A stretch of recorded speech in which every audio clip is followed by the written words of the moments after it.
አንድ ባይታዊ ነበር። ያ ባይታዊ አረፈና እንደሱ ያለ ንጹህ ባይታዊ ተካ። ይሄኛው ጀማሪው ባይታዊ ከተማ ሄደ። ንጉሱና ንግስቲቱ ድግስ ጠርተውት እዚያ ቤት ሄደ። እዚያ ቤተ መንግስት ሄደ። ቤተ መንግስት ሄደና ሲያበቃ በላ ጠጣ። ባይኑ ሴት አይቶ አያውቅ።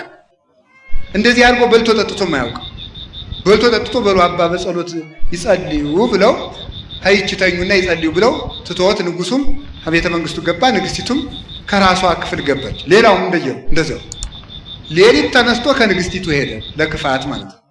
ተሰናክሎ እድሜ ዘመኑን በንጽህና የሚኖረው ባይታዊ ታው የተዋባ ሰይጣን አሳስተውት ነው እንጂ ንጹህ መነኩሴ እንደሆነ አውቃለሁ። ስለዚህ ይጸልዩና ይታገዱት አለቻቸው። እዲያ ጸሎት ከኛ በለኝ ደሞ አንቺ ጸሎት ልታስተምሪኝ ነው ብለው ክፋት እንድትሰራ ያስገድዷታል። ንግስቲቱ ጮኸች። ወታደሮች በሙሉ መጡ። ንጉሱም መጣ።